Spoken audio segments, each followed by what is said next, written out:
नमस्कार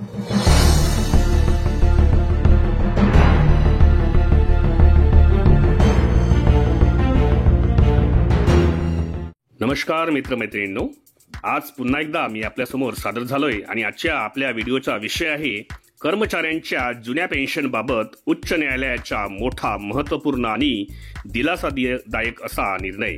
तर आजच्या व्हिडिओमध्ये यावरच आपण सविस्तर माहिती बघणार आहोत। त्यामुळेच हा व्हिडिओ सुरू करण्यापूर्वी हे चॅनल एज्युकेशनल मनोहर यावर आपण नवीन असाल तर हे चॅनल आपण सबस्क्राइब करायला विसरू नका आणि हे चॅनल सबस्क्राइब केल्यानंतर हा व्हिडिओ सर्व शासकीय कर्मचारी बंधू भगिनींना आपण शेअर करायलाही विसरू नका।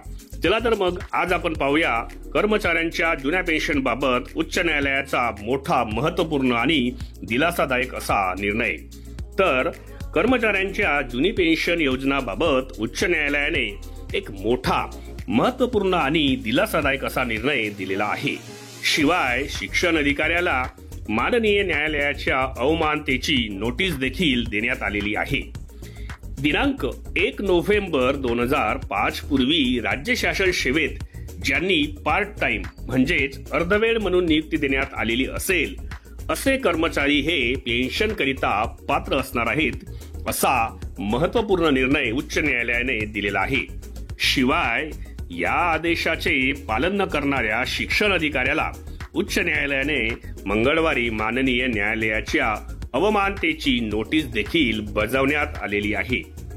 न्यायमूर्ती नितीन जामदार व न्यायमूर्ती मिलिंद साठे यांच्या खंडपीठासमोर ही सुनावणी झाली असून यामध्ये दिनांक 1 नोव्हेंबर 2005 च्या अगोदर पार्ट टाइम म्हणजेच अर्धवेळ म्हणून नियुक्ती देण्यात आली आहे असे कर्मचारी जुनी पेन्शन करिता पात्र ठरतील असा निकाल देण्यात आलेला आहे। या निकालास राज्य शासनाकडून आव्हान देण्यात आलेले होते, परंतु सदर आदेश शासनास बंधनकारक असणार असल्याचे नमूद केल्याने जिल्हा सांगली येथील शिक्षण अधिकारी श्री राजसाहेब लोंढे यांनी जुनी पेन्शनचा लाभ देण्यास नकार का दिला याकरिता सदर शिक्षण अधिकाऱ्यास न्यायालयाचा अवमान केल्याची नोटीस देण्यात आलेली आहे। सदर शिक्षण अधिकाऱ्यास इंग्रजी समजत नाही का असे न्यायालयाने सुनावले आहेत। यामध्ये नमूद करण्यात आलेले आहे की कर्मचाऱ्यांची नियुक्ती ही नोव्हेंबर 2005 अगोदर पार्ट टाइम म्हणून नियुक्ती ही 100% अनुदानित पदावर असली तरी सदर कर्मचारी हा जुन्या पेन्शन करिता पात्र ठरतो असे स्पष्टीकरण सदर निकालामध्ये देण्यात आलेले आहेत।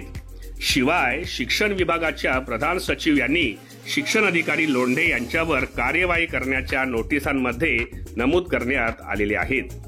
काय आहे हे प्रकरण? तर सांगली जिल्ह्यातील 100% अनुदानित माध्यमिक शाळेमध्ये अर्धवेळ म्हणून ग्रंथपाल म्हणून दिनांक 1/11/2005 पूर्वी नियुक्ती देण्यात आलेल्या कर्मचाऱ्यांना जुनी पेन्शन देण्यास नकार दिला होता। यामुळे सदर कर्मचाऱ्यांनी न्यायालयामध्ये धाव घेतली होती। यामध्ये न्यायालयाने वरील प्रमाणे निकाल दिलेला आहे। तर एकंदरीत आजच्या या व्हिडिओमध्ये मी आपल्यासाठी एक अतिशय महत्त्वाची बातमी घेऊन आलो होतो, ती म्हणजे कर्मचाऱ्यांच्या बाजूने निकाल देत उच्च न्यायालयाने एक दिलासादायक निर्णय जुन्या पेन्शन बाबत कर्मचाऱ्यांना दिलेला आहे। आणि या अंतर्गत जे कर्मचारी अर्धवेळ म्हणून 2005 पूर्वी एकंदरीत शासकीय सेवेत रुजू झालेले आहेत त्यांना जुन्या निवृत्ती वेतनाचा लाभ देण्याचा एक दिलासादायक निर्णय यामध्ये उच्च न्यायालयाने दिलेला आहे। आशा करतो हा व्हिडिओ आपल्याला आवडला असेल। व्हिडिओ आवडला तर त्याला एक लाईक आणि जास्तीत जास्त शेअर करायला आपण विसरू नका आणि हे चॅनल एज्युकेशनल मनोहर यावर आपण नवीन असाल तर हे चॅनल आपण सबस्क्राइब करायलाही विसरू नका। अशाच पद्धतीचे व्हिडिओज आपल्याला बघायचे असतील तर त्याची प्लेलिस्ट या व्हिडिओच्या डिस्क्रिप्शन मध्ये इन्फॉर्मेशन एज्युकेशनल मनोहर या नावाने देण्यात आलेली आहे, त्यावर जाऊन आपण बाकीचे आपले कामाचे व्हिडिओज पाहून घेऊ शकता। चला तर पुन्हा एकदा मी आपली भेट घेणार आहे। तोपर्यंत माझ्या सर्व शासकीय कर्मचारी बंधू भगिनींना माझा नमस्कार।